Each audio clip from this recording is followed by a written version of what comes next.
With only 9 days remaining for the transfer window to close, the Marc Guehi saga has taken a late twist as Crystal Palace have struck a £30 million deal with Fulham. But don't worry, Newcastle have a 4-man shortlist of alternatives. We'll discuss who they are, as well as reveal Newcastle's potentially lucrative development. It's exciting. As per, join us as we break down the latest Newcastle United news. Let's go!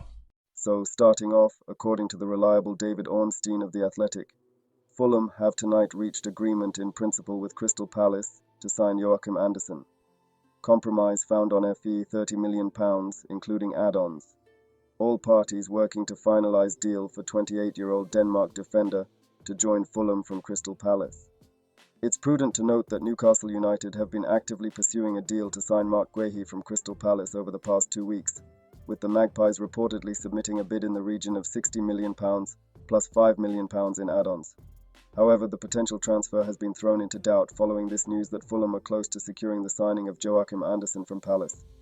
According to Crystal Palace chairman Steve Parish, the club is unlikely to sanction the sale of both of their first-choice centre-backs in the same transfer window. In comments made last week, Parish stated, "There's been a bit of interest in Joachim as well. Obviously that's an interesting one, because I can't imagine a situation where we would lose both of our centre-halves." This statement suggests that Palace may be reluctant to allow Guehi to depart the club, especially if Andersen's move to Fulham is confirmed, and Ben Jacobs agrees too, that if a deal is completed, it could affect a potential Marc Guehi exit and potential move to Newcastle United. However, according to Keith Downey of the Sky Sports News, Fulham agreeing a fee with Crystal Palace for Joachim Andersen is unlikely to have an impact on Newcastle's pursuit of Marc Guehi, I'm told. Newcastle's approach remains on the table, and it's up to the two clubs to try and reach a compromise. The England defender is of optimum value to Palace right now, with 2 years left on his Eagles contract. That value will only fall, but Newcastle are concurrently looking at alternatives, and they will sign a centre-back before the closure of the window. Talking about alternatives, as part of this process, according to David Ornstein, Newcastle have entered into dialogue with Bayer Leverkusen over the possibility of signing Edmond Tapsoba, a 25-year-old Burkina Faso defender who's been tracked by several leading clubs. Tapsoba, who joined Leverkusen from Portuguese outfit Vitória de Guimarães in 2020, made 46 appearances in all competitions for the Bundesliga champions last season, as the club won the league title and reached the Europa League final. Alongside their interest in Tapsoba, Newcastle have also expressed an interest in France international Axel Disasi, the 26-year-old who moved to Chelsea from Monaco last summer and made 44 appearances in all competitions for the Blues during the 2023-24 campaign.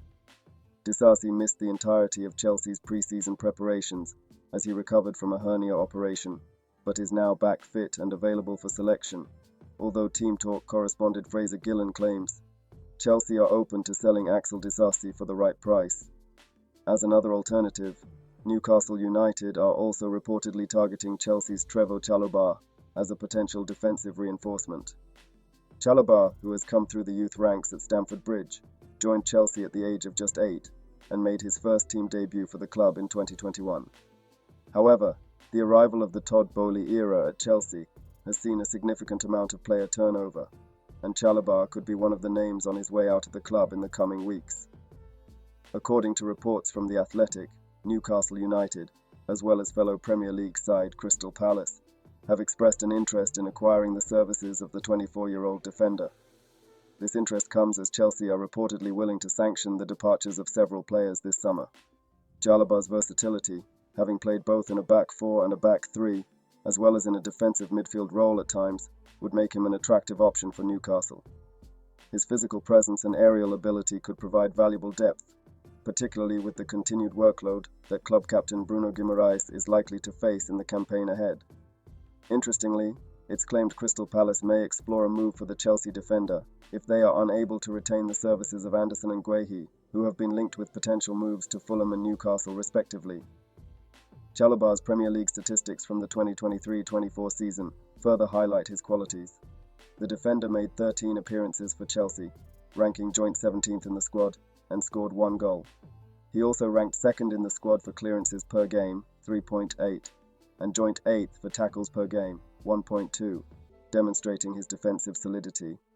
Then the fourth alternative Newcastle have lined up is Joe Gomez, The defender was left out of Liverpool's squad for their Premier League opener against Ipswich Town as he considers his future.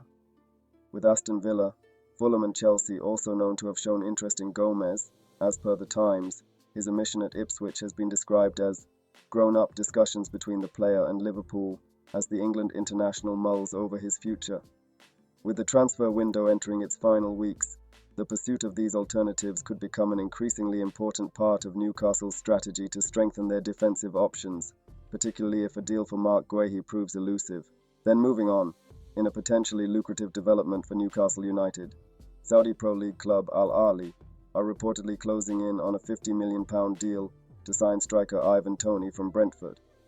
According to reports from the Times, the transfer could prove beneficial for Newcastle, as the Magpies are entitled to a 30% sell-on fee from any future sale of Toney by his former club, Peterborough United. Peterborough had previously agreed to a sell-on clause with Newcastle when they sold Toney to Brentford in 2020. The Cambridgeshire club is said to have a 20% sell-on fee in place, and with Newcastle's 30% stake, the potential £50 million deal could see the Magpies pocket around £3 million. Peterborough United chairman Darragh McAnthony has previously spoken about the agreement, stating that the club invited Newcastle to share in Ivan's future success with a sell-on fee, and that they settled on 30% of any future profit. The potential windfall for Newcastle comes as no surprise, given Toney's impressive performances for Brentford since his move from Peterborough. The 27-year-old striker has established himself as one of the most prolific goal scorers in the Premier League, netting 49 goals in 99 appearances for the Bees. The prospect of a £50 million transfer fee for Toney's services would represent a significant profit for Brentford, who signed the player for a reported £10 million from Peterborough in 2020. With the sell-on clause in place, Newcastle would be entitled to a substantial portion of that fee, providing a welcome boost to the club's transfer budget. As the Saudi-backed Al Ahly look to strengthen their squad, the potential deal for Toney could prove to be a valuable financial windfall for Newcastle United, who will be eager to reinvest any proceeds into further strengthening their own squad under the guidance of manager Eddie Howe. Then in other Newcastle United news, in a significant development at Newcastle United, midfielder Bruno Guimarães has been named the club's new team captain, according to reports from Mail Sport. The 26-year-old Brazilian wore the captain's armband for the first time in a competitive fixture during Newcastle's recent 1-0 victory over Southampton, with previous captain Jamal Lascelles injured and vice-captain Kieran Trippier starting on the bench.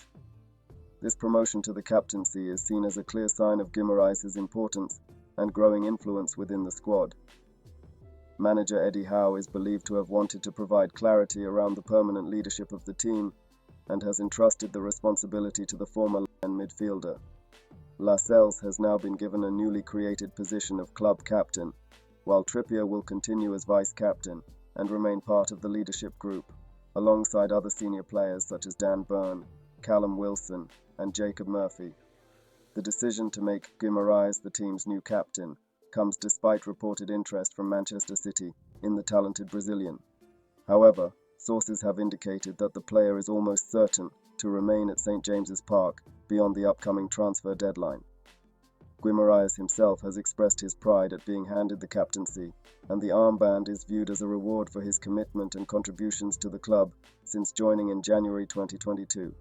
The move is also a testament to his growing stature and influence within the Newcastle squad. With Lascelles still sidelined due to a long-term knee injury, and Trippier set to feature for the club's under-21 side to continue his fitness, Guimarães' leadership role is expected to be crucial in the coming weeks and months as Newcastle aim to build on their impressive performances last season.